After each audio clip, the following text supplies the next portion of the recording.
चिड़ा अपनी पसंद की चिड़िया को शादी करके लाया था। उस चिड़िया का नाम टूनी था। टूनी की सास टूनी को बिल्कुल भी पसंद नहीं करती थी। वो हर बात पर टूनी को टोकती थी। अरे बहू, ये तूने खाना किस तरह का बनाया है? तेरे अंदर तो एक भी अच्छा गुण नहीं है। माँ, अच्छा भला तो बनाया है टूनी ने खाना। चुप कर पत्नी के चमचे, मैं कोई झूठ बोल रही हूँ। और हाँ, एक बात और, मेरी सहेलियों के बेटों की शादी भी तुम्हारी शादी के साथ ही हुई थी। सबकी भुइयां ही पेड़ से हैं, सवाए तुम्हारे। तू कोई बच्चा भी जनेगी कि सिर्फ खाने पर ही ध्यान देगी? माँ, आप भी ना ऐसे ही। अभी कुछ महीने तो हुए हैं हमारी शादी को। मेरी बात कान खोल कर सुन लो बहू रानी, मुझे भी इस घर में बच्चा चाहिए। अगर 1-2 महीने में तुमने मुझे खुशखबरी ना सुनाई तो मैं बंटू की दूसरी शादी कर दूंगी। और फिर भगवान की करनी ऐसी होती है, टूनी भी पेट से हो जाती है। और अब उसकी सासू माँ ने खुश होने की बजाय एक नई डिमांड शुरू कर दी थी। कान खोल कर सुन लो बहू, मुझे अपने घर में पोता ही चाहिए। माँ, ये आप क्या कह रही हैं? पोता या पोती मेरे बस में थोड़ी है। और अगर पोती हुई तो वो भी तो आपका ही खून होगी। चुप कर, मुझे तेरे भाषण नहीं सुनने। बस मेरी बात कान खोल कर सुन लो। अगर पोता ना हुआ तो मैं तुम्हें उसी दिन घर से निकाल दूंगी। टूनी अपनी सास की बात सुनकर बहुत दुखी हो जाती है। शाम को जब टूनी का पति घर आता है तो टूनी अपने पति से कहती है, सुनिए जी, आप जरा माँ को समझाना। वो कह रही थी कि उन्हें पोता ही चाहिए। तो ऐसा क्या गलत कह दिया मेरी माँ ने? मुझे भी बेटा ही चाहिए। चिड़िया अपने पति के मुँह से ये शब्द सुनकर और भी दुखी हो जाती है। ऐसे ही कुछ समय गुजर जाता है और चिड़िया के अंडे से एक सुंदर सी बेटी निकलती है, जिसे देख उसकी सास और पति गुस्से से आग बगोला हो जाते हैं और टूनी को उसका पति और सास घर से बाहर निकाल देते हैं। टूनी की तो कुछ समझ नहीं आ रहा था कि वो अपनी बेटी को लेकर कहाँ जाए। वो सारा दिन मारी मारी फिरती है, लेकिन उसे कोई ठिकाना नहीं मिलता। फिर शाम को टूनी नदी पर आ जाती है। मुझे और मेरी बेटी को जीने का कोई अधिकार नहीं है, हमें मर जाना चाहिए। वो नदी में छलांग लगाने ही लगती है कि वहाँ कबूतर आ जाता है। रुको चिड़िया, रुक जाओ। तुम अपनी मासूम बेटी और खुद को क्यों खत्म करने जा रही हो? क्योंकि इस दुनिया में मेरा कोई नहीं है और मुझे जीने का कोई हक नहीं है। फिर चिड़िया कबूतर को सारी बात बताती है। चिड़िया, तुम्हारे साथ जो भी हुआ बहुत बुरा हुआ। चिड़िया, आज से मैं तुम्हारा भाई हूँ, तुम चलो मेरे साथ मेरे घर। फिर चिड़िया कबूतर के साथ उसके घर चली जाती है। कबूतर के घर उसकी माँ भी थी। कबूतर अपनी माँ को चिड़िया के बारे में सब बताता है। कबूतर की माँ बबली कबूतरी भी एक दयालु पक्षी थी। वो भी चिड़िया को अपनी बेटी बना लेती है। समय के साथ साथ चिड़िया खुद को संभाल लेती है। वो घर के कामों में बबली कबूतरी का हाथ बटाती और रसोई का सारा काम भी चिड़िया ने ही संभाल लिया था। एक दिन चिड़िया अपने कबूतर भैया और बबली कबूतरी के लिए समोसे बनाती है। बेटी, तूने तो बहुत स्वादिष्ट समोसे बनाए हैं। मैंने ऐसे समोसे कभी नहीं खाए। अगर हम ऐसे समोसों की दुकान बना लें तो हमारे समोसे तो पंखों पंख ही बिक जाए। ये सुनकर टूनी के दिमाग में तुरंत एक विचार आता है। कबूतर भैया, क्यों ना हम जंगल में समोसों की दुकान खोल लें। मैं समोसे बनाया करूँगी और आप बेचा करना।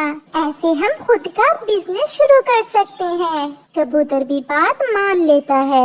फिर वो समोसों की दुकान खोल लेते हैं। वो जितने भी समोसे बनाते शाम तक सभी बिक जाते। आहिस्ता आहिस्ता उनके समोसे तो बहुत मशहूर हो गए थे। पक्षी दूर दूर से आकर उनके समोसे खाने लगे। अब तो उन्होंने दुकान की जगह बहुत बड़ा होटल खोल लिया था और उन्होंने अपने होटल में बहुत से मुलाजिम भी रख लिए थे। चिड़िया और कबूतर सारा काम अपनी निगरानी में करवाते।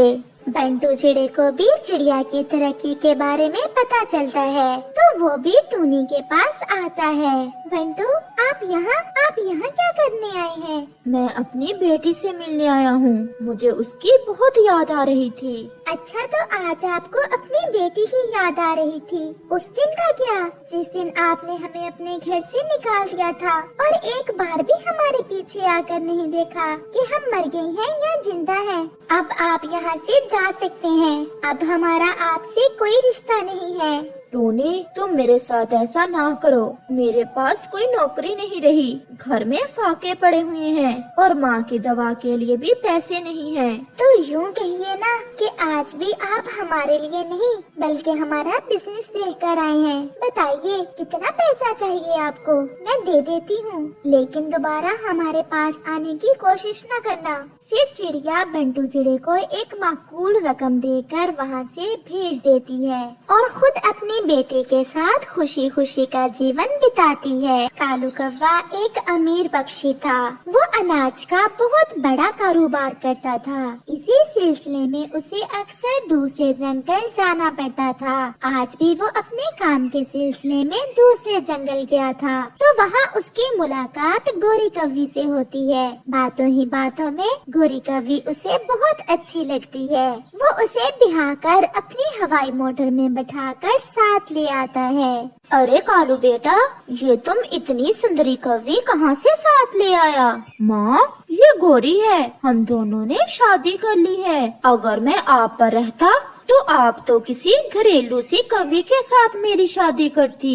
तो तेरा क्या मतलब है? ये कौवी घर के काम काज नहीं करेगी? मेरी उम्र है कोई घर के काम करने की अब? नहीं माँ जी, मेरे माता पिता ने मुझे ऐसे संस्कार नहीं दिए। उन्होंने मुझे अच्छे से समझा कर भेजा है कि अपने पति के घर वालों की बहुत सेवा करनी है। आप चिंता ना करें माँ जी, मैं आपकी बहुत सेवा करूँगी। जीती रहो बेटी। फिर तो तुम्हारा तल्लक किसी अच्छे घराने से है और ये तूने गहने भी इतने ज्यादा पहने हुए हैं। लगता है तेरे मैके वाले भी बहुत अमीर हैं। जी माँ जी, और मेरी माँ ने मुझे समझा कर भेजा है कि जाते ही अपने सारे गहने उतार कर अपनी सासू माँ के हवाले कर देना। फिर गोरी कौवी अपने सारे गहने उतारकर अपनी सासू माँ के हवाले कर देती है। गोरी तो चंद लम्हों में ही अपनी सासू माँ का दिल जीत चुकी थी।